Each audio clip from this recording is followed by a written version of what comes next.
as important as the films we show.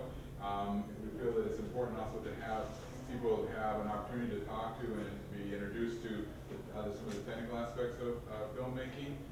Today we've been actually generously provided with 4 really strong film composers who have done film work, music-wise. And I think that I'm going to let them kind of introduce themselves first, but if you don't belong to the Minnesota Film Society, you should join because we do films all year round. I think it's really important to support that as much as the creative energies of music that we have in this town and writing that we have in this town. Filmmaking is part of that. I think that if you can help us and help the industry grow and build by being involved, I think it's important to do that. So Sean McMahon is going to be the moderator of this panel. He will set the parameters for this discussion. We have some time, so relax, enjoy, and if you need to leave, please leave quietly, okay? And keep your cell phones off during this, if you would, please. I'd appreciate that, and I'm sure they would too. So thank you for coming. All right, thank you, Craig, and welcome. Welcome to this panel on sound and music, but primarily we'll be focusing on the music and film. I should say sound and film, and music and film. Maybe before we get rolling here, maybe I'll just try to see if I can find something out about you guys. Are you in the audience mostly filmmakers? Are there any filmmakers? Yes? So you're maybe because you're interested in how the music aspect works. I guess everyone else is just a fan of film, is that right? Or a fan of film music? Yes? Okay, that's good. Yes, don't worry. So my name is Sean McMahon. I'll tell you a little bit about myself. I guess this is how it'll work. I'll introduce myself, and then what I'll do is, since I could never introduce the rest of this very talented cast, and I exclude myself, and I'm very humbled to be sitting with these 3 gentlemen to my left. So I'll turn it over to them to give them, so they can introduce themselves. And then what I'll do is then we'll just go into the meat and potatoes of this thing, and we'll do right in. I've got some questions prepared. And what I'd like for you to do is, if you, since it's kind of an intimate setting here, I don't think we really need to wait to the end to do questions. I mean, I think if you have a question, just raise your hand and jump right in. It doesn't have to be too formal here. It can be pretty casual. But anyway, so my name is Sean McMahon, and I've been doing film music professionally pretty much for most of my adult life. I moved to the Twin Cities from LA, and I moved to LA a long time ago to go to the University of Southern California, where I studied film music. And one of my teachers was this composer named Christopher Young. He's not like a household name or anything. He's not like John Williams or Hans Zimmer, but he's certainly up there. And so he was my teacher, and then when I graduated from this program, he hired me to be his assistant. And so together we worked on a lot of big movies. Probably the most notable one I worked for him on and orchestrated his music, meaning that all the music these days is written into a computer, but when it gets replaced with a real orchestra, it needs a translator, let's say, to get it out of the computer and onto a score page that an orchestra can make sense of. So that's a lot of what I did for him. And so we worked on Spider-Man 3, not the new ones with, I forget his name, Andy Garfield, I think. The old ones with Tobey Maguire and Kirsten Dunst. So that's probably the most notable film I've worked on. But and some others, Ghost Rider, if you remember this film with Nicolas Cage. Also the Grudge movies, Grudge 1, Grudge 2, and there are a whole host of other ones. I've scored my own films. I scored this movie called The Grudge 3, which is a sequel to The Grudge 2, which was a Sam Raimi picture, if you know, it was produced by Sam Raimi, if you know who he is. He was the Spider-Man 3 director. And then most recently, I scored a movie called 400 Days. That was, I think really the coolest thing about it was that it was written and directed by a local director. His name is Matt Osterman. You may know the name. And he lives, out in Roseville. And he went to LA to shoot. And I think Dane Cook and a couple actors from this TV show called Mad Men are in the movie.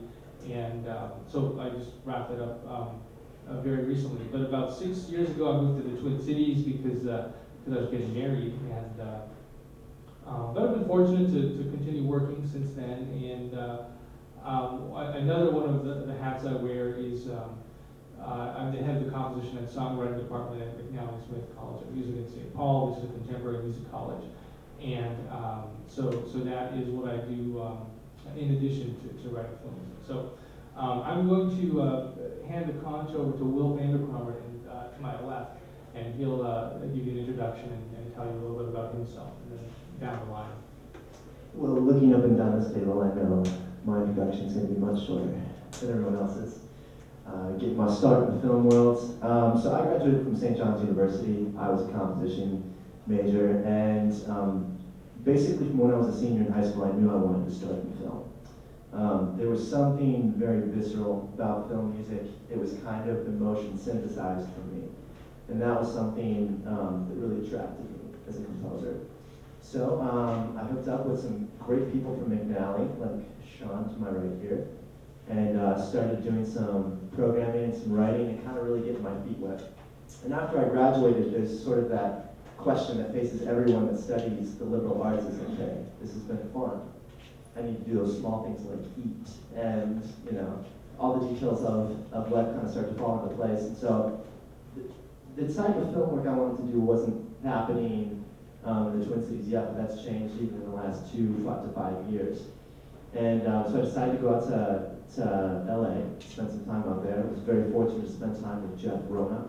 Jeff Rona was with Hans Zimmer all the way back in the early 90s when it was Media Ventures, before that transferred into Remote Control. And I had some very good experiences with Jeff while I was out west. Did some writing for his catalog, Liquid Cinema, which is kind of a premier library where they do a lot of writing for trailers especially, which is a part of the business that has grown exponentially since it started. And basically from there, I decided LA was a pretty big town, and then I wanted to come back to where my roots were.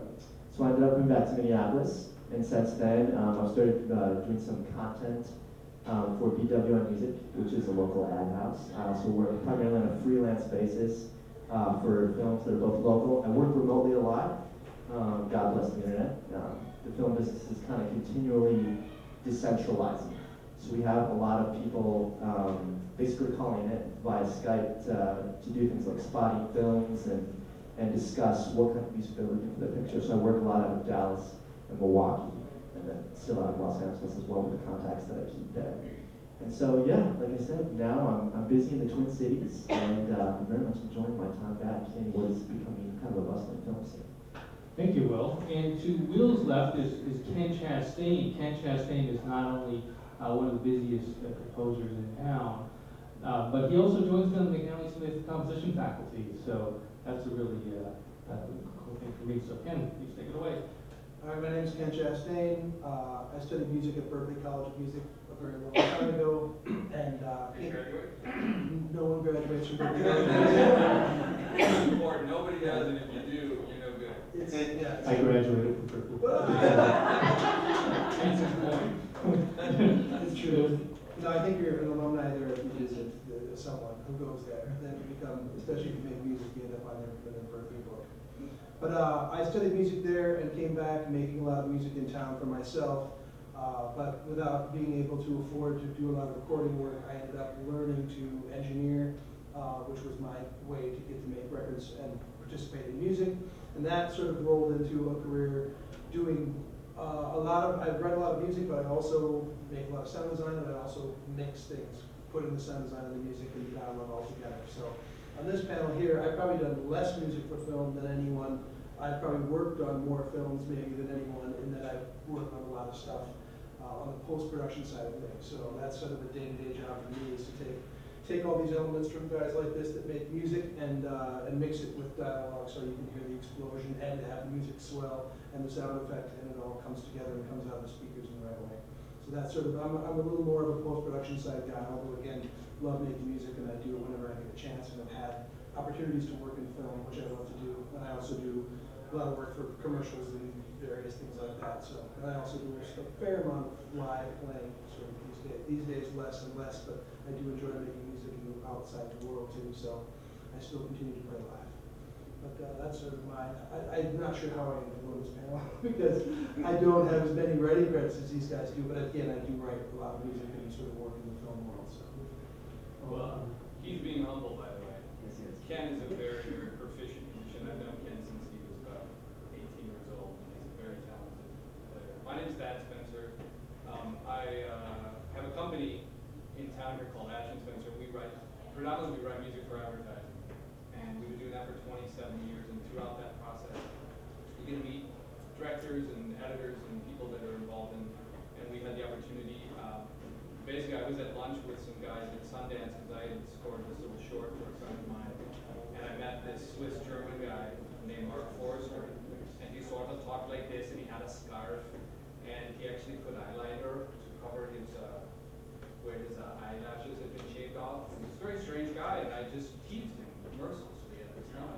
And he liked that, and he hired me to score his movie. It was his first feature film called Monsters Ball, which Halle Berry ended up winning an Oscar for, and that kind of made what I do recognize. I know we've done some other things since then, but the difference between me and some of these guys is that I have people that work with me. I always credit our films by Spencer because I don't write all of the music for it. I write part of it and supervise all of it, but I get too bored doing one thing for too long. Movies are very long. You can be enrolled in a film for 8 months, and you might hate those people after 8 months and loathe the movie, but you still got to give it your all and be really.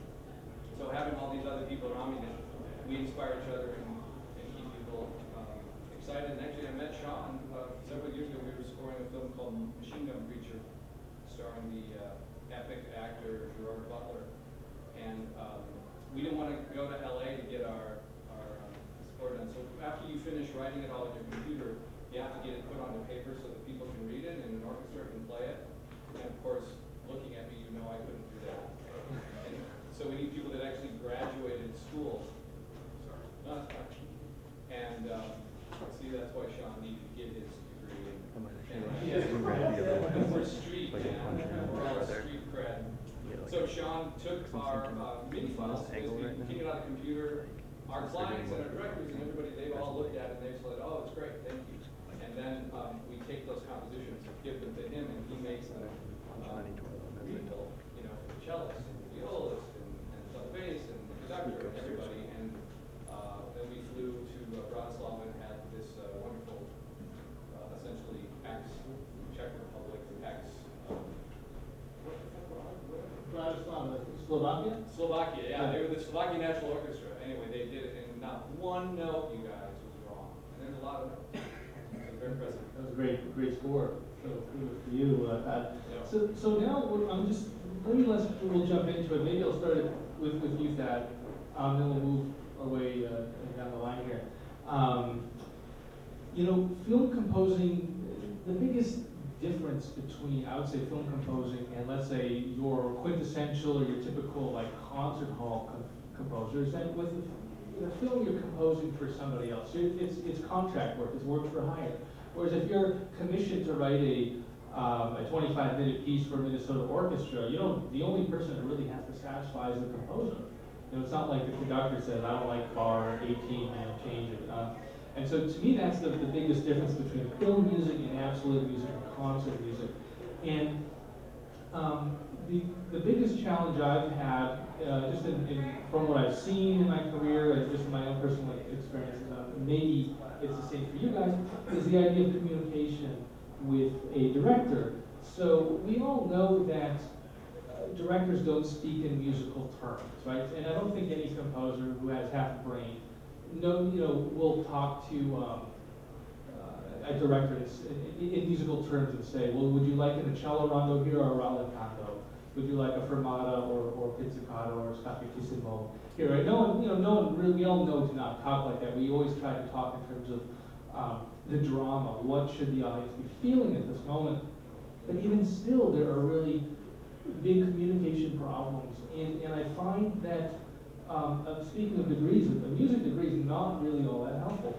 Sometimes a psychology degree might, like in my case, Sometimes I feel like a psychology degree might be actually more helpful, because I find that some directors, I mean, they're all different, but some know what they want, but don't know how to articulate it. They might send you down the wrong path, or some don't know what they want.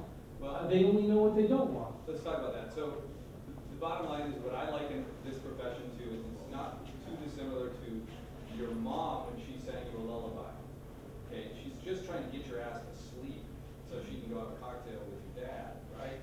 And so she's going to sing to you and lull you into this place of sleep. And I think music and cinema does that same thing. It's coaxing you into the story. So we want our audience to fall into the story and be held for 90 minutes. We don't want them to leave. And the way that we do that requires a lot of sort of emotional understanding. And so back to your question, which is, well, how do you communicate? You don't talk about music, you talk about emotion. And any director that I've worked with that's been enjoyable, we just talk about what are you trying to do here in the story, and how would you like that?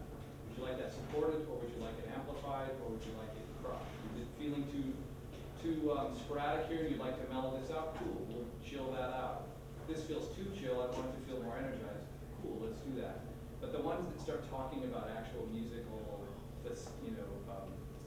methods to do that, we call those guys the strat under the bed guys. The strat is a guitar, electric guitar, very common one. The guy's got a strat under the bed, you got trouble all day long, because they know just enough to make your life miserable, and not enough to actually do what it is they've hired you to do. Right, it's very bizarre. I remember being on one picture, and I could tell that I never heard this term, but I liked it. It was Stratocaster under the bed. And I guess this director was that, and he kind of knew like one or two musical terms, and so he kind of wanted to show off the musical terms. So he kept on saying pizzicato all the time. Let's do pizzicato, and it's like, no, you don't want pizzicato for the whole, You guys know what pizzicato is?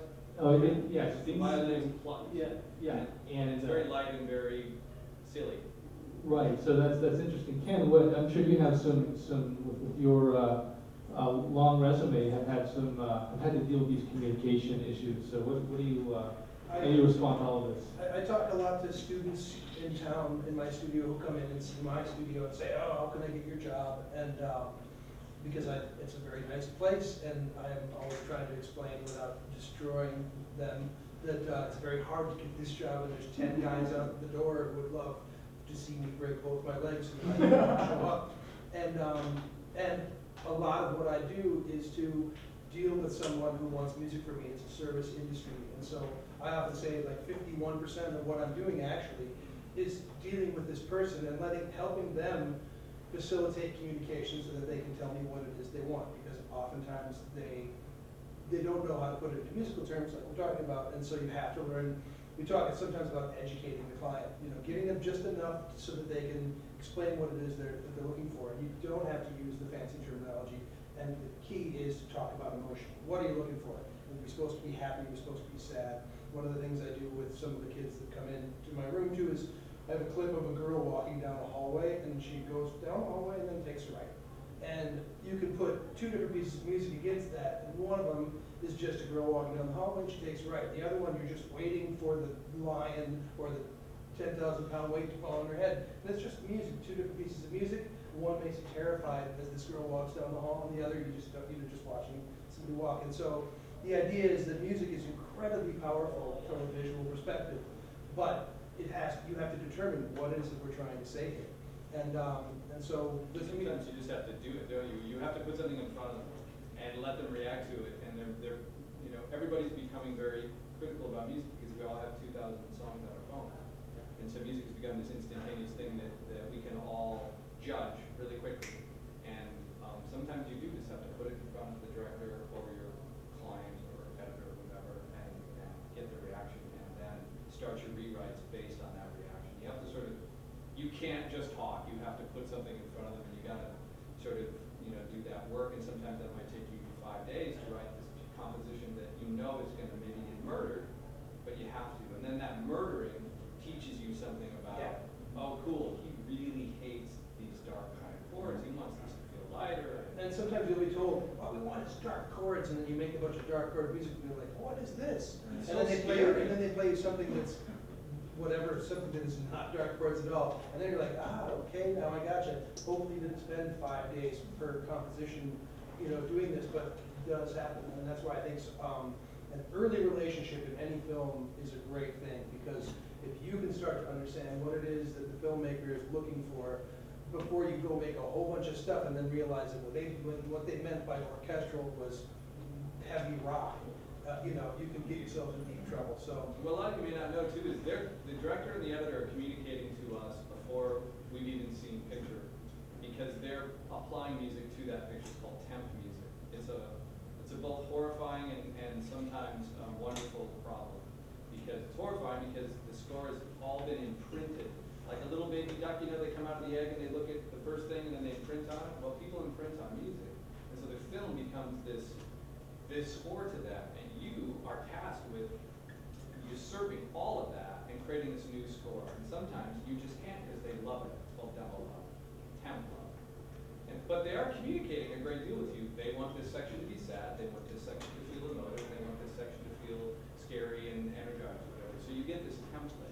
How you look at that template and how you react to it and how you communicate is one of the things. Some people will never want to, I don't want to hear the temp. I don't give a shit. I want to hear it. And some people want to breathe and live in, just basically reproduce it. And you hear that all the time. You see a movie like, I know every one of these cues because they tempt with American Beauty and this and this. and sometimes it's easier to take the temp track to get the reaction you're looking for from the director than it is to sell them on your concept. But it's always best if you have, of course, give and take. And that's, I think, when you get better music for film is when that's occurring. It really depends on who you're working with. And it's important to have a lot of communication between the editor and the director and the music on the front end of the film, just because as any film progresses, it gets more and more nerve-wracking the closer you get to the finish of it all. If you haven't determined that, it can be a nightmare ride. Thanks, Ken. Will? It's interesting because I do find the first 2 weeks of working, especially with the new director, to be the most terrifying. Because I'm still waiting for that device that produces subtitles for directors. Because like you gentlemen were saying, sometimes what they're asking for is something they don't entirely understand, or it's not really what they want. And so I think the sort of the saving grace is that directors on the whole are very well-rounded people. These are people that understand, if not on a practical basis, on a conceptual one. They understand lighting, they understand narrative, they understand acting and delivery more often than not. They're very well-rounded people. And the bright side is, being a composer for film, you really end up being involved on all parts of the film process. You understand it at least. So even though there isn't a lot of maybe musical terminology on the side of the director, there is a lot of shared technology. So one technique I've used quite frequently, especially with working with young directors, is I'll talk about music in terms of emotion, or in my case, in color. I'll say, is this a real hot scene? Is this something, that's a little bit more blue? And while it sounds ridiculous, they're understanding visual, because they have to communicate with the cinematographer all the time. And so, in the respects that, in short, I found visual stimuli to be most effective in communicating with directors. Cool. Well, thank you, Will. Maybe moving on, and maybe piggybacking on this theme of, just contrasting what's really the difference between a film composer and, let's say, the quintessential concert hall composer. And one thing that you can do when you're a concert hall composer, assuming that you've got a commission, you can take a very, very long time to write your music.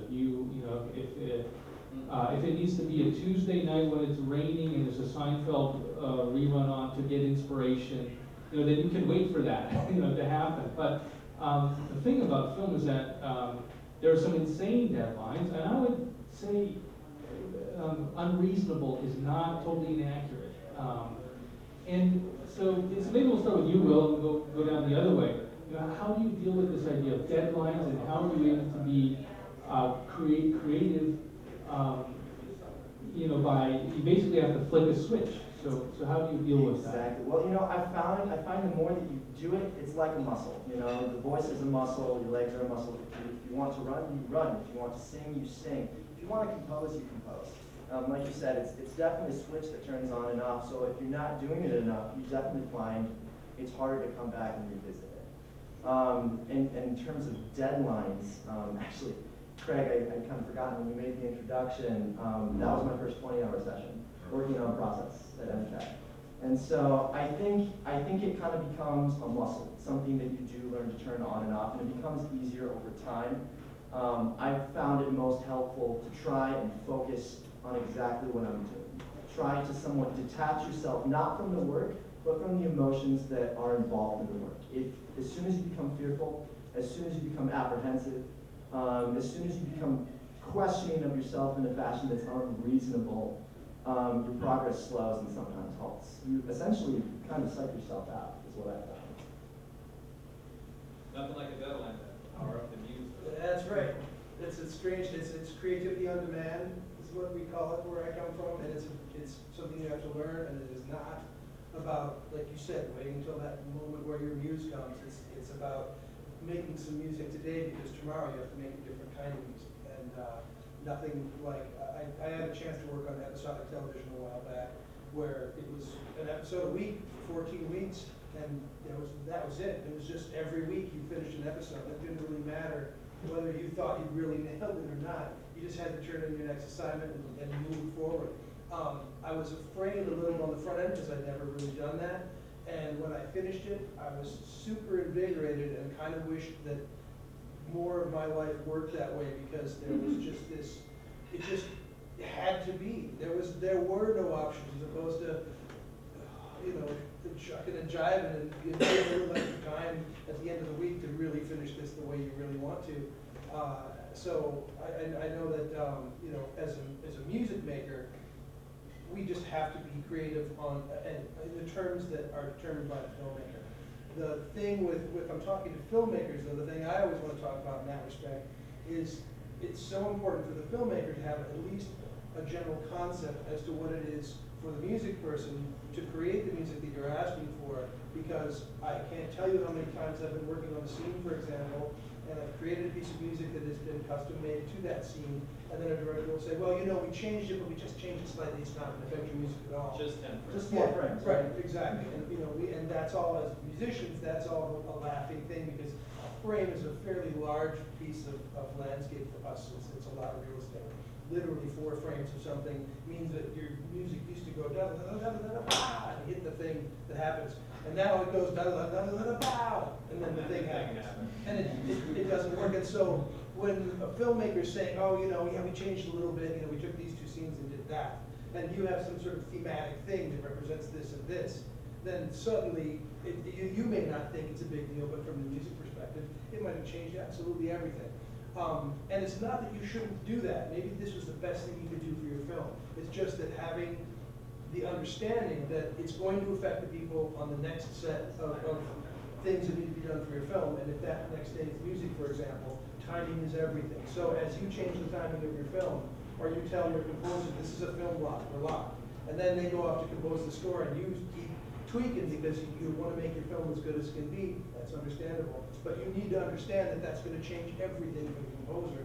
And so if you're armed with that knowledge in advance of making these things, then things will work out and you have that level of communication. And still, you will come to me and say, well, we did tweak the last scene a little. It happens all the time.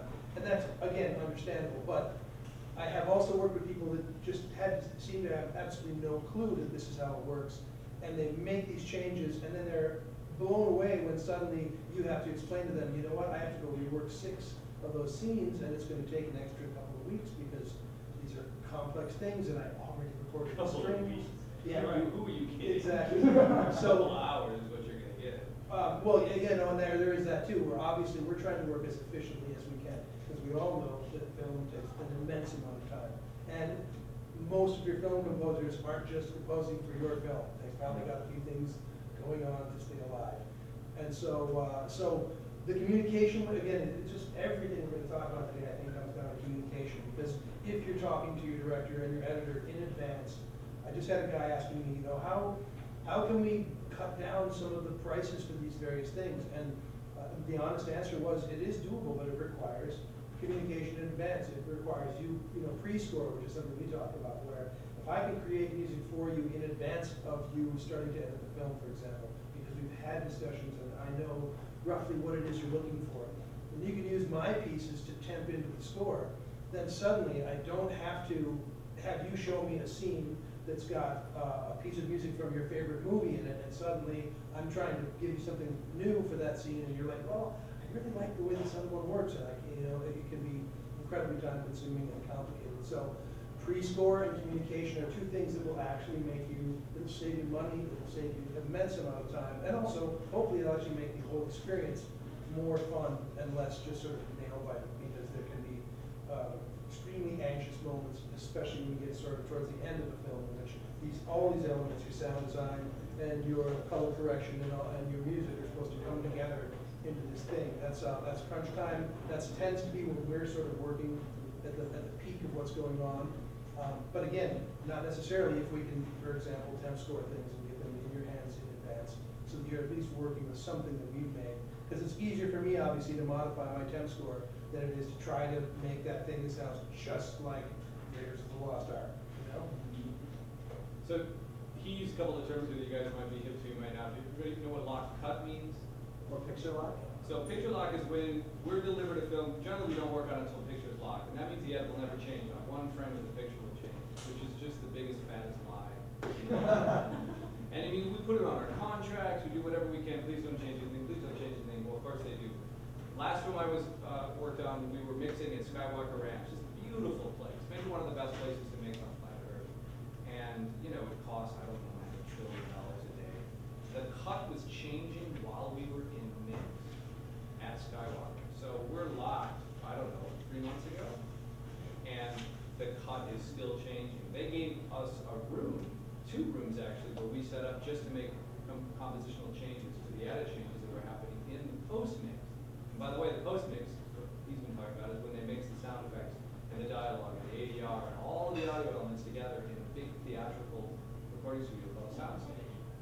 And these stages are very expensive, there's this huge desk, there's several people on it, and it's not a time to change the picture stuff and muck about with, you know, all the changes. So it's an amazing process that the timelines of are shrinking because we continue to perform in the insane distance amount of time that they give us. So they're going to shorten it until we just can't do it. But I'll say this, I don't think anybody did. I love deadlines. I think they're fantastic. They're my greatest muse. Nothing inspires me more than it has to be done, or I don't get paid. Pay me, tell me when I'll get paid, and tell me what I have to do, and I will give you gold. Put me in a room, like, I don't know how John Adams or one of these guys, it's like the Boston Symphony wants him to write something. I wouldn't get anything done. I would just drink beer and sit around, and I would play around, but I wouldn't get it done because they didn't tell me what it had to be done. You tell me what has to be done, I'm going to do great work. And there's 2 other things, or one other very important aspect of that. If you have all day, you have all day to second guess what you're doing, okay? And when you second guess, everything gets weaselly and milky and bad. When you trust your instincts, or have no time but to trust them, magic happens. Great work comes from just deciding. And sometimes it's great to start a composition, feel like your ideas are done, put it aside, start something else, and then a day later revisit this, and you hear it in a new light, and that's fantastic. But if you just keep listening to it, I don't know, for me, I'm bored, and it becomes noise and drag. And so getting a short deadline just makes me use my first instincts, and hopefully after 27 years of doing this, those are pretty good, and you create nice music.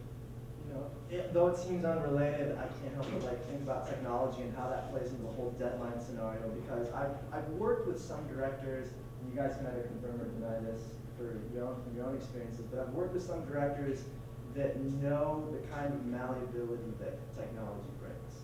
You know, they know it's much easier, you know, to switch things around because you're dragging something around on the computer screen more often than not. So in some ways that's really helpful because yeah, you're just dragging things around on a computer screen, but the fact that they know that makes their time constraints sometimes even more demanding. Well, I think you're misled too, because you say, well, don't you understand this problem that your request is required? But can't you just press a button? Is that Yeah. But the button was pressed to write it, but you had to go and record it, and that's where it gets tricky because you've recorded this 80-piece orchestra or 60-piece orchestra, you've committed a giant part of the budget to it, and then they want to muck it out with the cut. So that gets into what's called music editing. And then you actually do it yourself. You hire a music editor that takes all the stems, and they actually can kind of change the cue, change the piece of music by moving and manipulating the various things that you've already recorded. Because yeah, we've got the computers, but that horse has left the barn. We're now well past that when we're in the final stages. And sometimes a piece of music that needs to be changed, I find in 3 minutes I can be like, whoop, I just, made this a little longer, it made this thing hit, and it just came around. And other times, it's like that everything falls on the bar 3 1/4 of a beat, and then you just can't find a way to make it work, and so you have to start backing into the previous scene, and it can be, so depending on what it is, sometimes it is an easy fix, and sometimes it's not an easy fix. So you can't assume ever that it's gonna be an easy fix. That'd be great if it was, but it's gonna happen half the time. It's a blessing and a curse, both at the same time. Yeah, technology-wise, yeah, my analogy for this is always that I started recording when people had these 2-inch 24-track machines, and we record 24 tracks of music, and then they figured out how to sync 2 of them together, so you had 48 tracks. So, oh my God, now what can we do? Well, we started recording everything in stereo, which means it's just 2 tracks for everything instead of 1, and immediately you have the same constraint. It's 24 channels of stereo. 48 track digital to the 20. So Yeah, and then it's right. So anytime we get faster, we also means we can do more things. And so and when you work with the technologies in the film world, both on the editing side and the music side, yes, there's a bunch of really neat stuff we can do. But the fact is, we all have to you guys all have to sit down and write a great script. We all have to sit down and write a great piece of music, and that takes time. And then you can't just assume that the stuff just comes right out. Now you just hit a button and there's your instant music.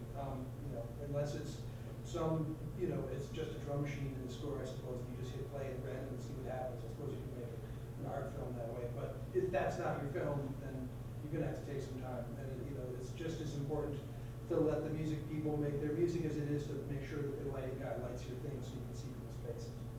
For the guys that do write, that are gonna make movies, and how many people in the audience are gonna make a movie? Oh, right on. Well, the best bit of advice I can give you is, one of the things you don't want to do is, you're not going to have any money, let's just say that right off the bat, right? So you're not going to have any money, so you're going to have to beg, borrow, and steal a score. And so the best way to beg, borrow, and steal a score is to know a little bit about what it is you're going to beg and borrow and steal. And you're not going to be able to hire a big orchestra for your film. So you're not going to get that sound.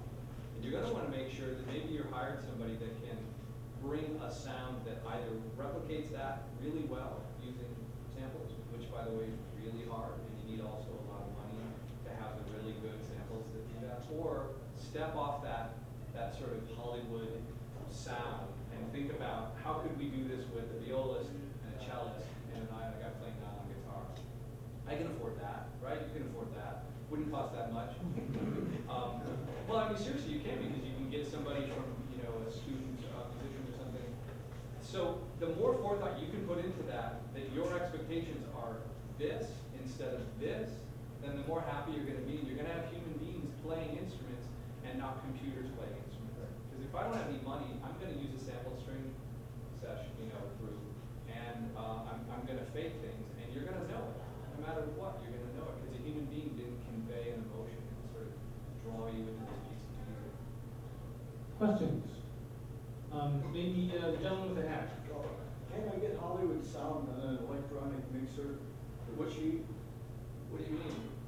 Hollywood mixer's sound, big orchestra, full acoustics, lots of sound No, you absolutely cannot. You cannot. Sorry. Can you fake it up on the low budget documentary to get by with it? You can get a facsimile of it, yes. School my mom. What is the audience ever gonna know? Well, it depends who your audience is. Yeah, I think that's a good way of putting it, is that you can fool people that aren't listening for that. So yeah, I suppose you can. Well, one of the things that we discover is that we'll use synthetic strings, for example, on something, and you listen to it, sounds pretty good, doesn't sound like real strings.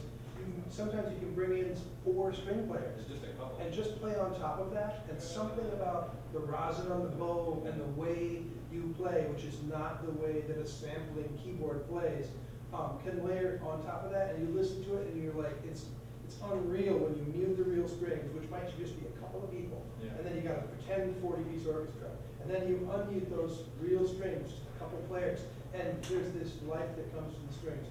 It's just an example of saying that there really is something to having a real. Yeah, there's another trick too.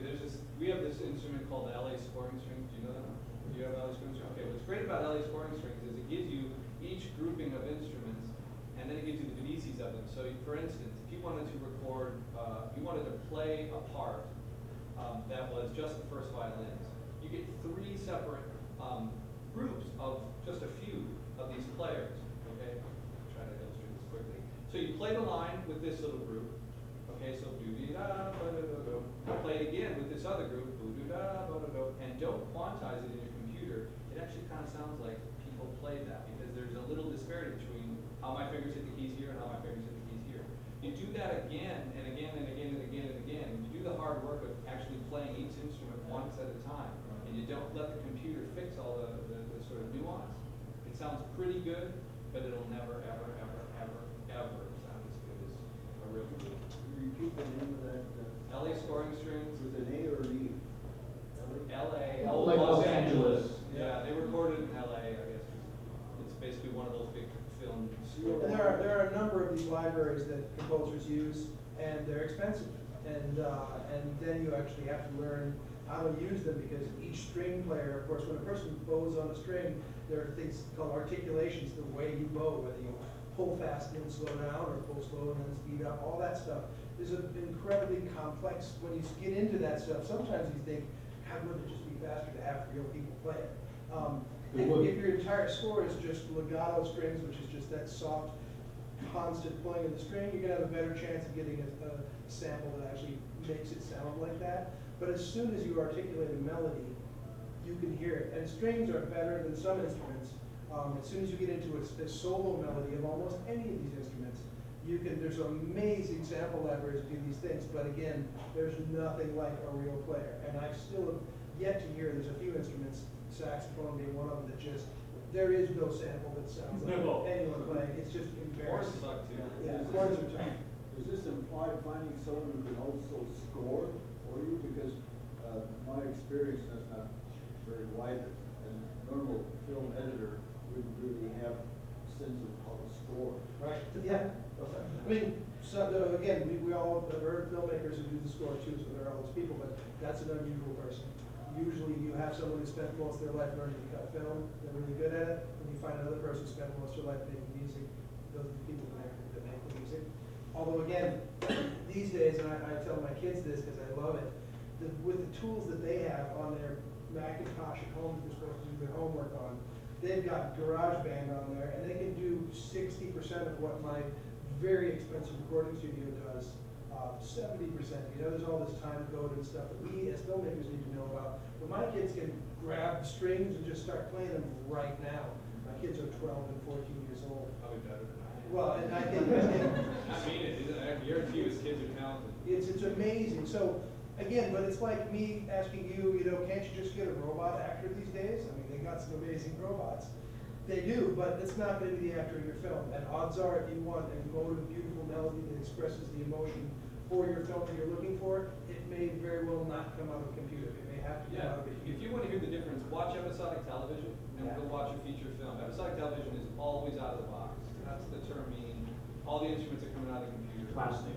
Yeah, it's all out of the box. And you go to a theater and you hear human beings playing beautiful instruments. And yeah, it passes and you enjoyed that, I don't know, episode of 30 Rock or whatever the hell.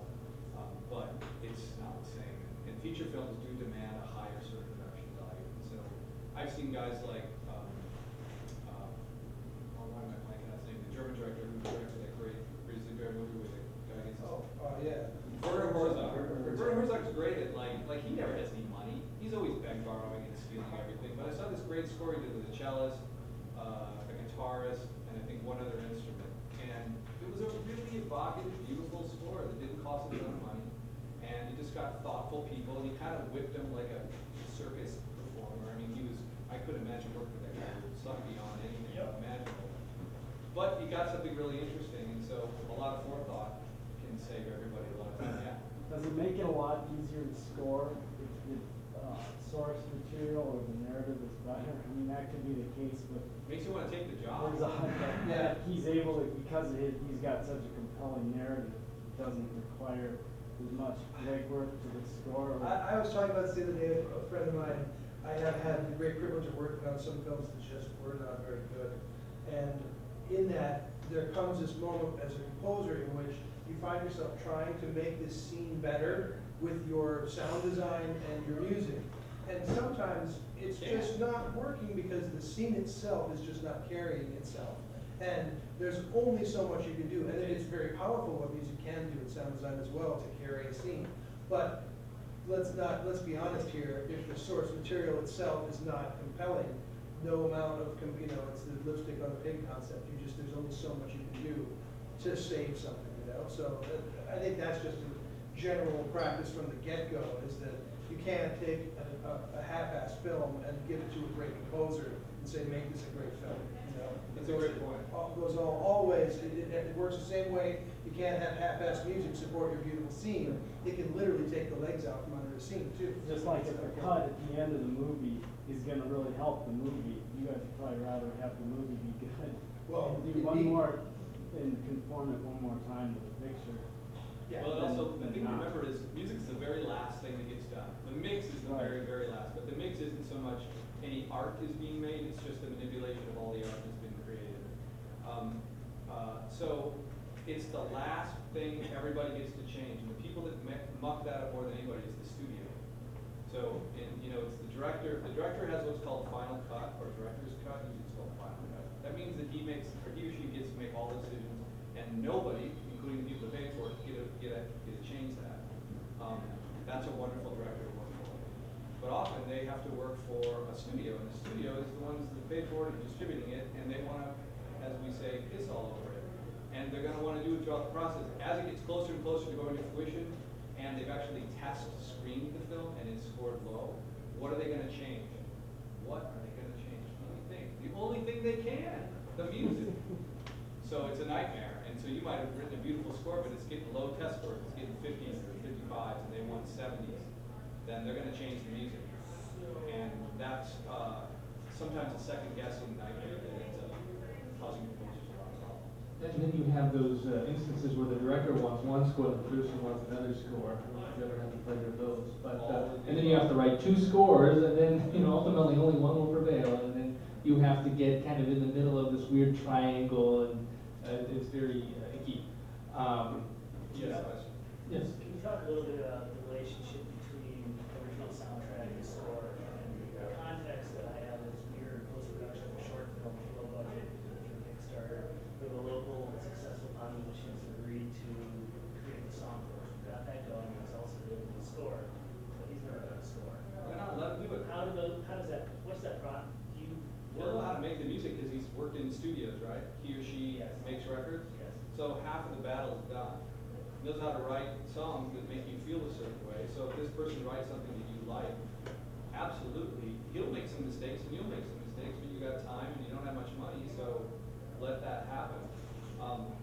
In terms of like songs in movies and movie scores, they're two very different things. And I don't know about these guys, but I kind of think songs are the villain in a way. You always have what's called a music supervisor on a film. And a lot of times, they have more power than we do.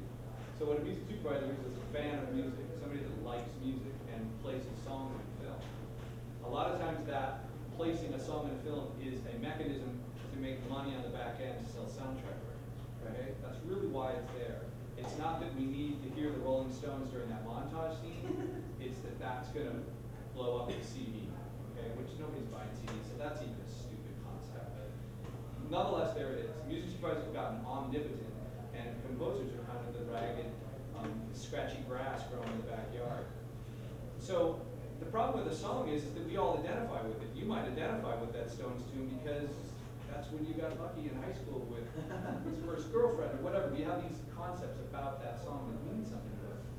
I'm in this story and I've been drawn in, the theater's dark and I finish on my popcorn. I'm really in this thing. That song comes up and now I'm actually with Tracy in the car or whatever that I identify that song with. So I think that there's this very interesting juxtaposition between maybe telling a story terms of your buddy being able to do both, hell yeah, I was in a band. We were all in bands making songs. We tried everything. I'd write you church music if you'd buy it. You know, whatever I got to do. Musicians are plucky. You know, we've had to learn it from the ground up. We've had to beg, borrow, and steal. We're lying, conniving weasels, and we'll do it. So give them a shot. Well, this is interesting too, though. This is something that I think we have to address. When we talk about production value, we were talking about sampling and things of that nature. And you know, what can I get musically for this? Probably about the same thing you get if you pay the cinematographer this. You know, music does kind of get left to the end, both temporally and in terms of budget. So in many respects, you're going to get what you pay for. Is that fair to say? Hell yeah. Yeah, right. So You get exactly what you pay for. you're going to get what you pay for. So I think if you want to cut corners on music, that's fine. But wouldn't it also be insane to cut corners on a cinematographer? Wouldn't it also be insane to, if you have a choice between someone who's maybe a first-year student, if you will, then, in terms of an actor, versus someone that's been out on their own and really roughing it for the last 2 or 3 years after school? You know, I feel like it's kind of unfair. Sometimes music gets slotted to the end, you know, in terms of budget. Okay, we have this much left over. You know, maybe we only have this much left over for, you know, another part of the production. Don't leave music out just because it happens temporarily at the end. But there are ways to, let's talk about that. First off, and Ken's kids might be able to write something for you. They're very talented and they've got a laptop, so they're halfway there. So that, let's put that as one idea. There are ways, by the way, when you don't have much money to woo someone like us. And one of the ways to woo me is, first off, have an amazing project. We did this thing called, I can't remember the name of it. It's a film about the Rwandan, the kids in Rwanda, War Dance it's called. It got nominated for an Oscar. It's a beautiful film. And when Sean called me about it, he didn't have any money, of course. And it's a great cause. And he sent me a beautiful QuickTime that actually made me cry. It was beautiful. About 6 minutes long. He wooed me so that I was intrigued with this QuickTime. This QuickTime movie impressed me, and I wanted to know a little bit more, so I called him. There are win my trust, and I'll give you everything. And by the way, when people like us get involved, we'll just fall on every sword because we want it to be awesome, and our name is going to be on it, so we can't screw up. And we don't want it to be half-assed. We don't want it to be dry. We want it to be amazing because our name's on it, and we're prideful, egotistical weasel. So one of the things that you should know, unlike what the one difference in his analogy is, the DP shoots everything and you own it. Okay, I own my music when I'm writing it, and I can decide whether you'll own it or not, and your budget will decide that. So if you've got nothing, but this amazing film and no money, I might want to be involved because this gives me an opportunity and a muse and an impetus to write great music that I could repurpose at some other point in my life for something else and make money on it. So giving them ownership of the score that they create is another great way to woo someone like Ken's daughter or son into taking the project. Do you license it then? Exactly. So what we do is we write an uninterrupted license for the life of the film. We don't do what's called perpetuity. Perpetuity is a lie. You may have heard that term. It's impossible to give somebody the rights to own something forever and ever. We don't know what ever and ever means, especially with Throughout the universe, too. Yeah. Yes. So you write a simple license agreement that basically says, for the life and use of this film, you may use my music. But I may also purpose this music for other needs. And in today's culture where we're walking around with 4,000 songs in our phone, and everybody's got music, including Ken's children, it's all available. And thinking about that makes you kind of powerful. You may not need someone like us. You may just need a library or a group of music from someone like us that you could utilize in some way. Yeah. Well, speaking to that point and to what you were saying earlier about how music kind of gets pushed to the end, from a student's perspective, just being a recent graduate and making projects throughout college, it was horrifyingly difficult to try and find music we could use. Yep. And there are resources like Samaritan Casting and other things for acting. Like, what are there resources out there for like a student to get access to besides like the Wolf or like Freesound that we can have access to get in contact even with somebody that might be interested in composing? We get calls a lot from students, and we give our music to student films a lot. But there has to be a caveat that it can go no further than your professor. As soon as here's what's a bummer, you guys, is we don't make any money. Let's be fair about this. Music doesn't make money anymore, unless you're Britney Spears, and I don't have her legs. I'm not going anywhere in terms of money. Sean's an easy sell. For real, I mean, there's nothing that's been more sort of hijacked than the music industry. Okay, so that's why it's the hardest thing to get, because we're just barely surviving. And so if our music is going to be used to propel anything that's going to make money, we want a piece of that action. And I think it's a fair exchange, because we'll give you everything, but we want to be remunerated if it's going to sell Coke products or cars or film. So if you think about that, approach people from that perspective. Dude, I'm trying to get to film school, and I've got this thing. Here's maybe a quick little synopsis of what it is. May I use some of your music? And if you approach us right, we're all in. Not a lot of flattery. Don't put a lot of flattery out. Just give the, because, oh my gosh, I've been so inspired by it. It's just like, that turns you off really quick because you feel like you're just say what you have and be honest about who you are and what your goals are. And anybody with a conscience will help you out. But not a big company like DeWolf or any of them. They won't, because they're corporations. Yep. Ken and I will. Student composers, too.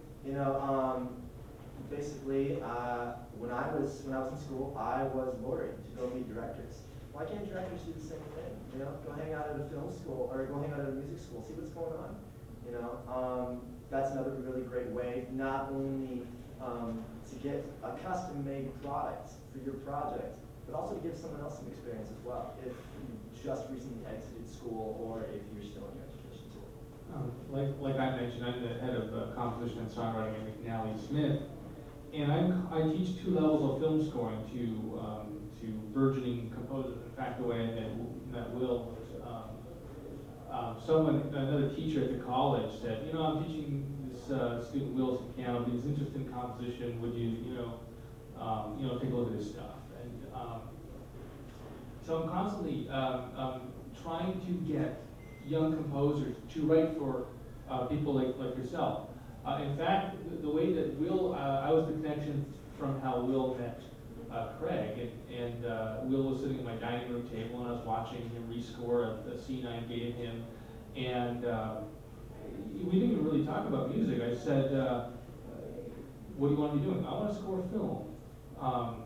And I said, well, if you want to score film, guess what? You should score film. This is helpful, come to the lessons, but you should score film. So here's your assignment. I didn't give him any music. I said, go to NCAD, go on the campus, and just, Minneapolis College of Art and Design, and just tap shoulders. Just say, I'm a composer, and if you've ever done that, it's like... It's scary as hell, Sean. And quite frankly, I didn't expect him to come back and actually said he did. So he came back the next week, and I said, well, did he really do that? I said, yeah. And I said, how was it? Oh man, that sucked. But then he said, but I have a gig, a paying gig. And I guess when he was on the campus, he met Craig somehow, or there's some connection to Craig. And then, so I guess, Will was able to write music for this film. But on the other end, whoever was looking for music got music. And I'm constantly trying to get my students to score, because in the classroom I give them scenes and I pretend to be the director, but I'm not the real director, I'm not Sam Raimi, but. Is anybody here a composer or hopes to be? So you're going to be a director and a composer? Yeah, Right on. You got the hair for it. Good job.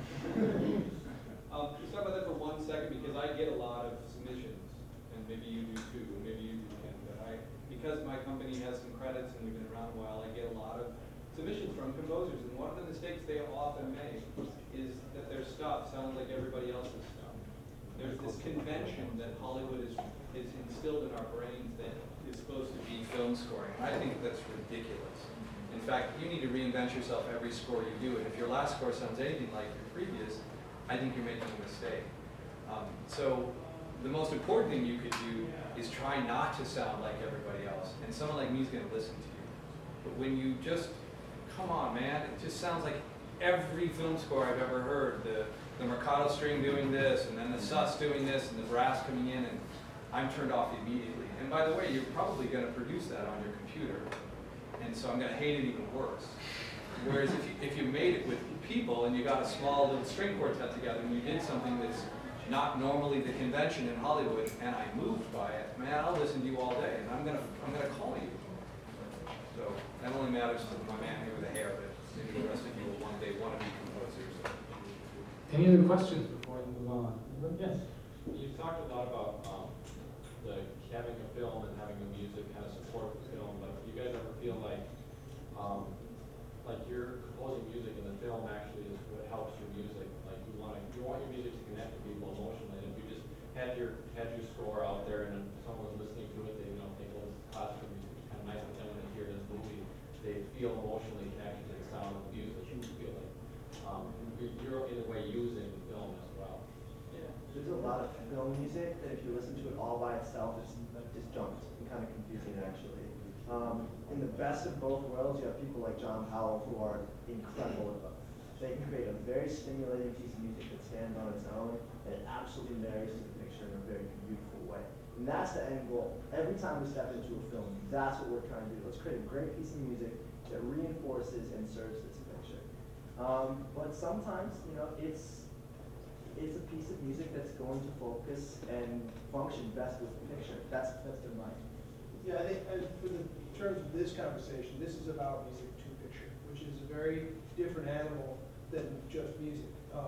If you start with a slow pan across the plains, I might create a piece of music that if you were just to say, hey, check out this piece of music, and I play you a minute and a half of a drone, it's not gonna make any sense. But if there's a visual stimuli that's occurring over that minute and a half, and the drone slowly builds, it can be incredibly powerful. So I think this conversation today is we're really talking about picture, and the people up here are people who love the idea of putting music against picture. It's really, to me, a very different animal than composing. I don't know, maybe that's, I don't know how people feel about that, but for me personally, when you work to picture, it means you have these moments that happen, and you have to connect with a timeline so that when your thing comes to the special place in the music, there's also something that is marrying visually, and I love that. That's one of my favorite things in the world. So yeah, it's all about working to picture, And then again, there are pieces of a piece of pop music that just fits in the film and has nothing to do with that works that way too. But as a film score, mostly what I'm looking for is making a piece of music that might sit as what's called underscore for a minute and a half with the same sort of thing happening. And if it was sitting without a visual image, you might be like, well, will you please get to the point? Yeah. But if it's carrying a scene and there's dialogue, it can sit for 4 minutes and do absolutely nothing. And then I think I just saw this movie, Birdman, last night, mind blown. And because he's a drummer, by the way. I'm a drummer. But if I were to just go play the score of that film, it's just drums playing. It doesn't make much sense. I'm just gonna, they stole that music from the Three Kings. Oh, so another film that's all drums? Mm-hmm. Yeah, Three Kings was a different style. It was, I yeah. literally just watched Three Kings 2 But nights it's ago. like the same drum. Yeah, no, and there's other films that have touched on that, but what was inventive about this was, that whole film is better than I thought. The playing that this guy did it's really high level, and there's some overdubbing done that's kind of seamless. And then the drummer appears 3 times in the film, just the first time outside where it makes sense, and the next 2 times he appears like in a hallway. It's inside the scene as they walk past. There's the drummer doing the thing that you've been listening to for the whole score. Made my hair stand on there. It was just mind blowing. But that score, if you were to listen to it without the image, wouldn't make a lot of sense. And I guess my point is that a lot of music made for films doesn't necessarily want to stand on its own. It stands with the picture and it has a purpose, and that purpose is to heighten the emotion of that visual scene. To that end, by the way, I think the picture, we're talking about 2 different things actually, because the picture is the edit script, the EDL, the edit. This is going to cut at 22 seconds. We're going to go from the 2 shot to the 1 shot, then we're going to be an establishing shot, and that's kind of the mechanics of it. I find that to be actually very problematic. I hate all that. I do. I freaking hate it. No flow. Right, because it doesn't flow. And so what I usually try to do is, what I'm really interested in is what's going on in the scene, and what are the actors trying to convey, and what are we trying to do emotionally. I want to disattach. So my little trick is I watch it a bunch of times with a metronome, and I get a tempo that fits some little motif that might be in my head that suits this emotive thing. And as soon as I can, I turn the picture off, and I just work with that click, and I try to make something that feels like I'm trying to make it feel, okay? And if I can do that, which by the way, on my skills, that's a lot of work, because I am an idiot. I really am. I'm the least educated, least talented person at this table. So I gotta work really hard to get an emotion that's feeling genuine to me and that's feeling supportive to what I just saw and what these actors are trying to make happen, right? So then, after I've got that, I turn the picture back on and see what happened. What lined up, what didn't. If I have my click working properly, some things are gonna work and some aren't. Now I can manipulate this piece of emotion to fit better with that edit schedule. And as soon as I've made some of those changes, I turn the damn picture off and go back to making this music subtle. And a lot of times I'll leave the dialogue in, but the picture is off. Because the dialogue is what I gotta stay out of the way of, right? So they're speaking, sometimes they're speaking very soft. Sometimes they're speaking very loud, and I wanna be out of the way of all that. There's a lot of composers that never get out of the way of it. John Williams, I'm sorry, but he drives me insane. Yeah. I mean, God bless him, and the guy can write like crazy. He's got more talent in his toenail clippings than I'll ever have. But he writes too much goddamn music, and it drives me insane. And any Spielberg film I've ever seen, I feel like I've been hit with a hammer over and over and over. I don't know, I went on Well, I too would say long. that there's something super important in that, though, from the directors and filmmakers in this room, which is that to understand the process of the music guy that you're going to work with is going to help you make a much better film.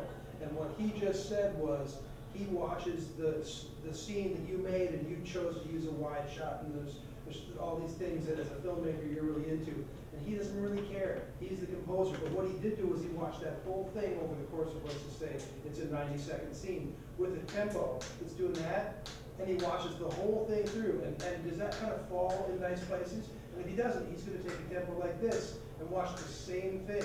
And when he finds the one that's kind of magical, where it kind of hits that moment there, and then kind of does this thing here, just with the tempo, no music, now he's going to be able to create a piece of music that's going to just take your film and make it live in a wonderful way.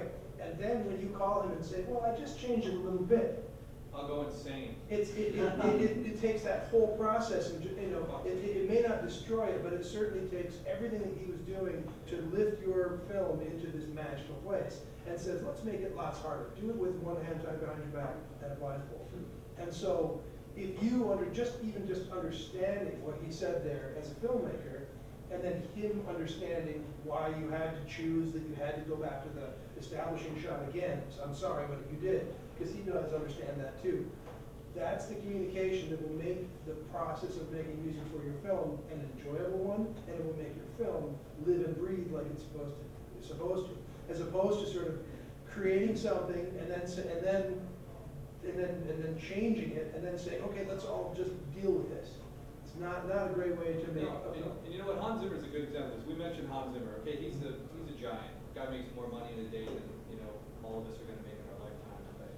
And what's great about it is he's really good, but he's also really too good sometimes, because he's one of these guys that gets really fussy about the picture. And there's always going to be downbeats on the cuts, and you're going to feel this almost commercial, Coca-Cola commercial-like cadence to his scores and how it lines up to the film, and you almost feel this elbow pushing in your side, and you're not drawn into the story, you're kind of digging his trickery. Except, I don't know if you guys saw Inception, he wrote a lot of that score without seeing the picture. Right. A lot of that score came from just making really beautiful music, and then the editor decided what should line up and what shouldn't. And it's a captivating, scintillating score out of that guy. He's very talented. I don't mean anything disparaging about him whatsoever. I just liked it better when he turned the picture off than when he has it on too much, because I think that advertising and that kind of media has sort of created this aesthetic that we gotta keep moving. It's gotta be bang, boom, bing, everything's gotta be lined up. And sometimes I think that gets in the way of telling the story and presenting some emotional support to that story. Well, it's really interesting. I was trying to figure out when I first started, why does he have so many perfect bars that line up? And that's because He wrote a nice piece of music. he wrote a nice piece of music in many of those instances. And again, not to pick on Hans, because there's lots of people that have the clout to be able to compose away from picture. But in a lot of these instances where the music is lining up beautifully, it's because it was composed before the editor got his hands on the pictures. Strange. Like a music video. Exactly. The concept of pre-score, and most composers I know are big fans of pre-score, because it alleviates two things. One is that the editor's working to your flow already, and the other is you haven't fallen in love with that damn piece of music that you put in there that you can't use. You guys know what pre-score means? It means you wrote the music from the script, gave it to the editor edits the film to it. So you're gonna write music that's just music, and it serves an emotional purpose, but isn't following all the twists and turns that an edit schedule and a cut can throw at you. It's a pretty fascinating work. Launches Ball, we recorded 45% of that score was pre-score, going to be delivered to the before they even finish shooting. I want to get to the question over here. You are talking all the time about music for film, and I understand that, but there is any chance that it's relation, for instance, if you write for that piece of dance, can you, because you're talking about visually connecting the music, well, this is another kind of visual, and it's the same, it's something different? I think it's very much the same exercise, and that it's over a timeline, you know, with a tempo and things occurring at places inside that tempo. As soon as we decide there's a tempo, now you've got a grid for whatever. If it's a minute-long piece or a 10-minute long piece, you have built a grid, and now things fall on those beats in that grid. Would they fall on the downbeat, which is a 1, or would they fall in some interesting place on the end of 7? This doesn't really matter. You have this grid. So as soon as you sort of commit to a tempo, you've committed to some sort of grid. One of the things that we use when we're trying to get away from temp track is we'll at least use the same tempo or a subdivision of that tempo, so that we're trying to respect what the editor was doing with the feel of how the picture relates to the tempo.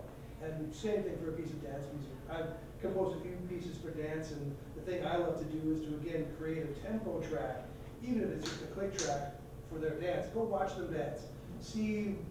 Find what that tempo is. Then play them that tempo, even if it's just a metronome, and let them do their dance.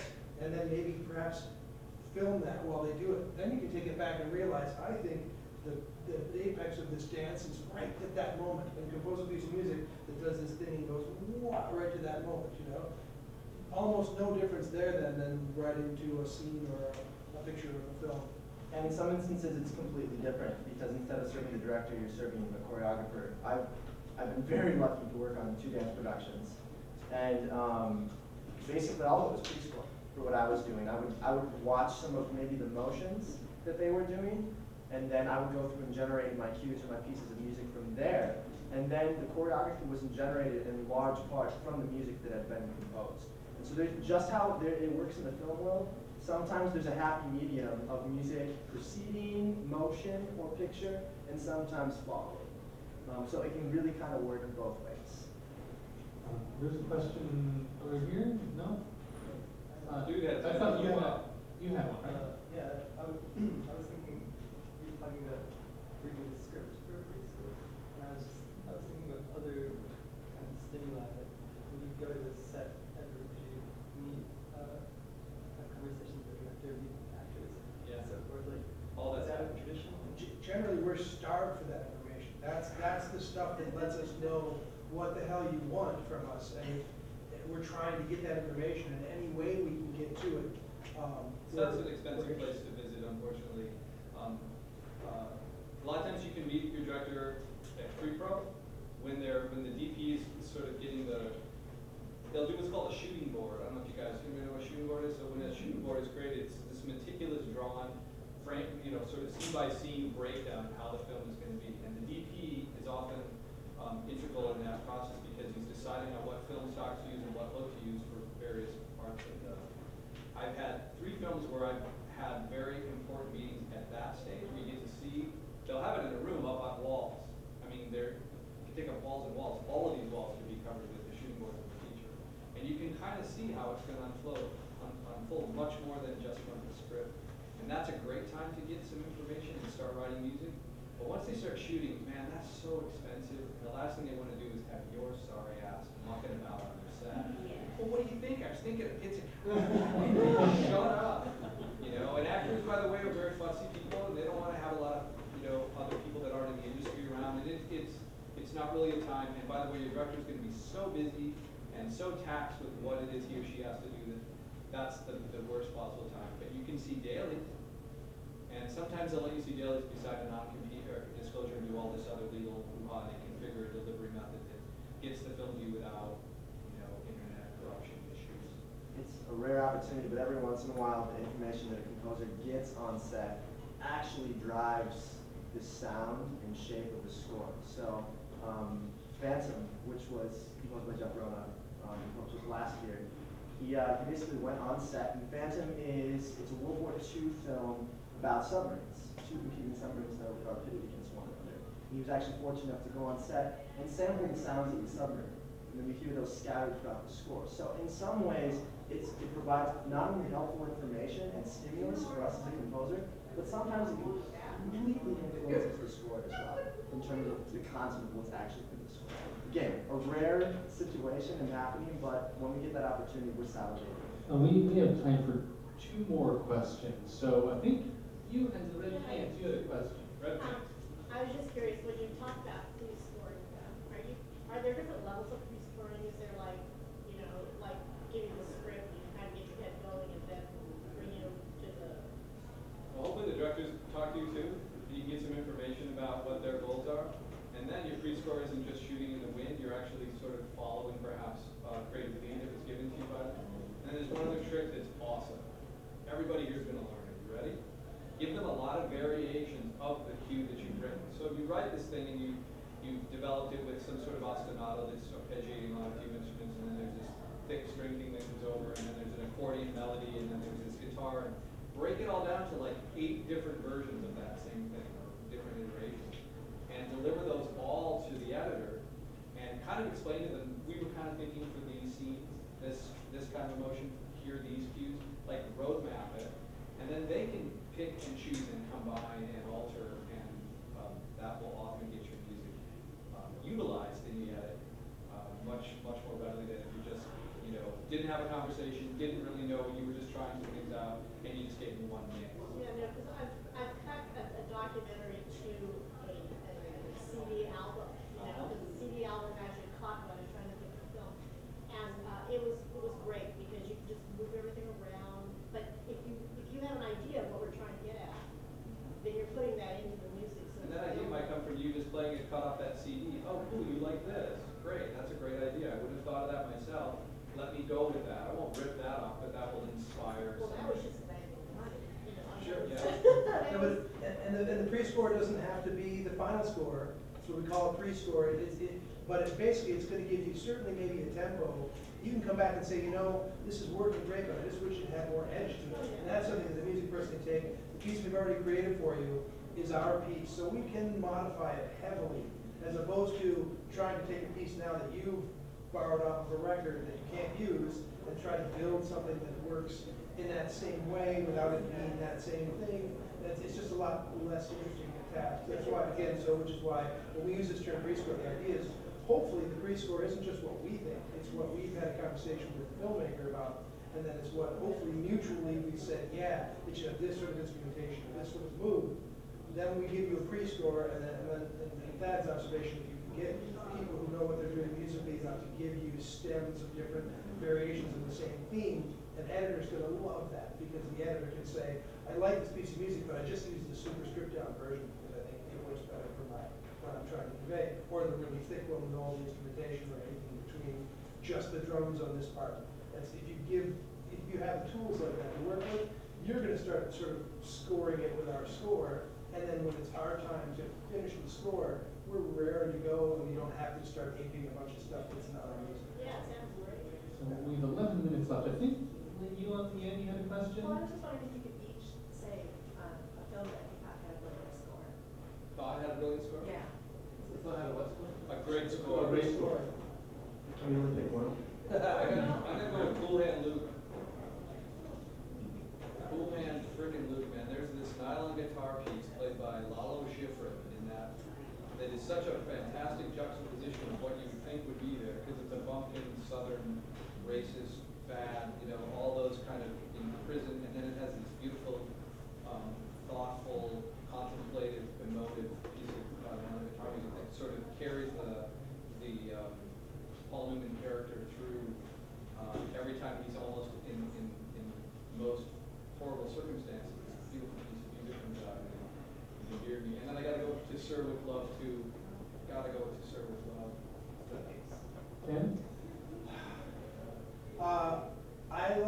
Terry Gilliam's films, and I like the music that he uses. It tends to be from all over the place. He's not as much sort of there's a mood set for the whole thing. It's kind of just a grab bag. But I love what he does with music, and I love the way music relates to the scenes that he does. But he's not really like, there are filmmakers that are just a lot about the music. I don't think he's really that guy, but I just love his films, and I love the way his obscure music works in his obscure Smart films. too. Yeah. He's gonna do anything good. He's too smart not to. Cool. Will? Well, I think my favorite would have to be, just because of how evocative it is, Sharkwater. Another Jeff Ronan film. I've been harping on him all day. It's amazing because he uses synthesizers in a way that expresses the mise-en-scène, what's happening on the picture perfectly. It's water. As you're listening to sort of these really deep, smooth, easily flowing synthesizers throughout. Those kind of scores that are really evocative of the environment tend to be my favorite, and nothing that's going to be really busy with lots of melody and lots of harmony and stuff like that. And also, I'm probably going to get shot by every single person at this table, but I really like Steve McQueen's films because they don't use a lot of music. Bullet? Bullet have any music? Hunger. Steve McQueen, the director. Oh, Yeah. oh, dude, I thought you were talking about Steve McQueen. No, the real McQueen, the real McQueen. Shit, man, I think there's music in those. No, the real McQueen. Sorry. No, that's So cool. you were able to use conversational French too? You're never gonna hear that out of me. Hey, it's a film, so, you know. That's good. Yeah, no, and actually it's really interesting how he doesn't use music, and silence is music too. That's something we forget a lot, both as directors and as filmmakers. Sometimes saying nothing is saying more than anything else. I don't ever forget that. And by the way, the less I have to write, the easier it is, the more money I make. Let's be There's fair. that. This is a benefit, you know. Let's be fair. I would say, to Thad's chagrin, it's going to be a Spielberg. Bring it. Williams, I would say E.T., and I say that because I'm a teacher, and I teach a film scoring class, and I think that by far the best, like if you want to study film music, if you want to understand how music functions in a film, I think E.T. is the best example. There's basically 5 themes, and Williams, with much discipline, goes through, and this might have been an assignment for you, actually, at one point. Williams, with great discipline, basically sets up, if there's a circumstance or a character that, that relates to this thing, he keeps going back to it every single time without actually much variation. So, for example, E.T., you have the bonding theme, which is the main, which is like a love theme between Elliot. Sing a little. Come on. Da, da, da, da, da, da. Was that enough for everybody, or should we hear more? So it goes through. Okay, then you have the outer space theme, right? Anytime E.T. points up to the sky, he misses his mom, right? We hear this outer space theme, and Lydian, played by Piccolo. And then we have, of course, the flying theme, which is really E.T.'s like supernatural theme. So anything he does, anything that's supernatural, like he's trying to show the kids where he came from, and levitates these plate of balls into a little solar system. And we hear that da da da da da da. Then we have the bad guy theme, right, which are the NASA scientists. Dun, dun, dun, dun, dun, dun, dun, dun, dun. Okay. And then there's one more thing. Okay, sorry. Well, I got one question. Because all of us actually kind of, except for the junior here, went for a kind of traditional. And you're really kicking it traditional, because that's like, I think John Williams is as conventional as convention can be. Yeah, he's gonna latch onto that, grab onto that theme like a moray eel, because that's what film scoring is in his brain does. What I think is really interesting about the future, maybe we could all agree on this, is that it's really wide open now. It doesn't have to be an 80-piece orchestra composed by this, by somebody that can speak conversational French and knows all about, all of the works of Tchaikovsky. I think that anybody is going to be able to come up with a sort of a game-changing idea in film music, because the technology makes it simple. The accessibility to that technology and the accessibility to people's desire to make music. Isn't it interesting that none of us are making any money anymore, musicians? If you think about it, it's really hard to make money. There's still just as many musicians today as 10 years ago, even though the hopes are dashed. Because it's really awesome to write music. It's really this amazing thing to come into a silent room and there's nothing, there's no motion, there's no sound, and you make this thing. I mean, it still puts a tear in my eye, and it makes my heart race to create something from nothing that makes me feel a certain way. So that I think that what I hope is that we can get a lot further away from this kind of tradition of film composing and really move towards guys like Soderbergh and this new generation of directors that are willing to try anything. I think they're going to be what's exciting. And I don't disagree with that. In fact, I agree with you wholeheartedly. But just if you were, there's less, contemporary films. It's a little bit more amorphous. So you can't watch it and know exactly what happened. And maybe we'll know that 10 years from now. We'll look back on film and say, oh, here's exactly what was going on. But I don't think we have this perspective yet. But I think we might have time for one more question, and I think you had one, right? So maybe we'll finish this with you. My question was kind of more towards, earlier you kind of alluded to the fact that you don't consider yourself part of the industry. Part of the industry? Yeah. How so? How did I say that? You were talking about being on set. You said, oh yeah, keeping somebody on set post-production is not production. not Two very different things. Yeah. I mean, but do you think that's something that should be changed, or do you want to be, included as part of the production industry? Because being on set and like being there in real time and seeing kind of what you're working with, really it helps you and inspires you. Is that something that should change? I don't mean that they hold us at arm's length because we smell bad or that we're not part of their little club. We're not, by the way, although I'm in SAG. Are you in SAG? We're SAG, Screen Actors Guild members, because we want to be able to get residuals from singing on TV commercials and such. But they have their own unions. The editors have their unions, musicians have their unions, directors have their guilds, and such and such. And so by virtue of that, they're separated. But you have to think about what their gig is and what our gig is. And what's really amazing is to watch a director go from production, and I got to be in one of the movies that I've scored. I'm actually in the thing. It's the one you did. Oh, yeah. Machine Gun Preacher Mark Forrester said, hey, Dad, can you write us some pre-score music for this church scenes that we got? Okay. Church? What do you mean? Well, they're Christian rock kind of songs. I don't know what that is. Can you do it? Like, yeah, man, that would be really fun, because I'm kind of an atheist, so that would be really fun. So we wrote this music for this, to be played by 4 people in an earnest kind of church band sort of vibe. And we delivered it to Mark, and Mark called and he said, what actors do I hire to play that? I said, don't hire actors. Get some musicians to just play this live on set and record it. I don't want to do that. Why don't you do it? You're white and look earnest. Because it needed to be a white Christian rock band kind of down south. I'm like, oh, that would be, I'm going to do that all day. So we came down and we are the band playing this music in the background behind the stars. So I got to be on set for 4 days and actually see a movie being made.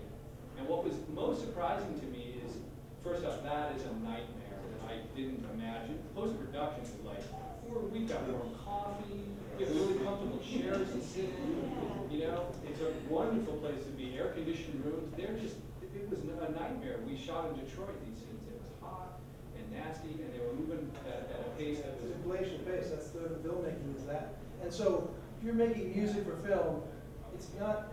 one of the things that we need to do as musicians making art with you is to be efficient. And I think Paul that was saying was it's probably one of the least efficient places for the musician to want to have a conversation with you about how to make your film artful is when you're shooting the scene, because there's just too much going on already.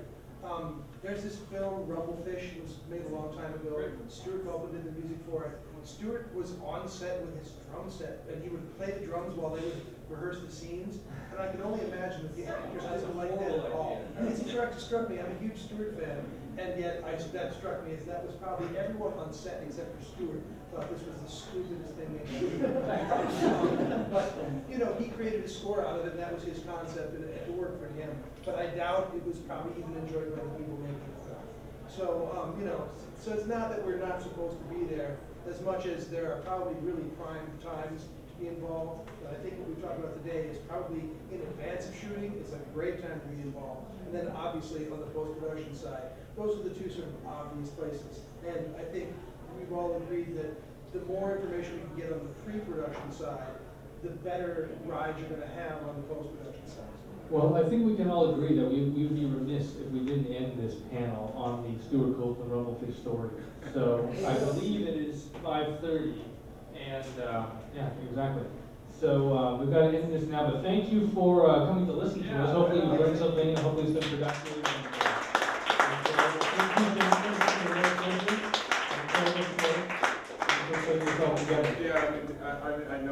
so it's kind of, and thank you guys for me, you guys doing this. It's really important, I believe, because I have a film and music background, it's important to understand, especially in today's filmmaking world, to really understand the connection between music and film. It's becoming one. It's the way that musicians are going to get their music out there. I mean, just to the example, Happy by Pharrell, 45 million downloads, he made $25,000. The music industry as we knew it is over. It's got to be a new form of how to get out there to do this. I think when you talk about how do you tap into musicians, well, they know other musicians or younger musicians that would be perfect for your film, but you have to be a networker. You have to pursue this like a priest and go after it so that you cannot wait and stay at home and figure out how am I going to do this on my quiet. You got to get out there. That's the reason that he got hired. He came to me. I was impressed by the way he talked, and I hired him with Yankee dollars. I didn't know him. It's just the fact that he came up to me. I knew he was scared, but he did it. Can you speak a I little? was not scared. A little bit. But he did it, so I said, okay, kid, you want to do this? Okay, you got a job now. Let's see what you can do. And, it just takes that kind of thing to do that. So again, thank you guys for doing this. I appreciate it. Thank you for coming to the Minnesota Film and TV Board. Will Yeah. you introduce the panel again? Oh, okay. Well, you guys can introduce. I'll introduce myself again. My name is Sean McMahon. Will Ben Crommert? I'm Ken Chastain. Thad Spencer. Yeah. Our panel. Thank you guys.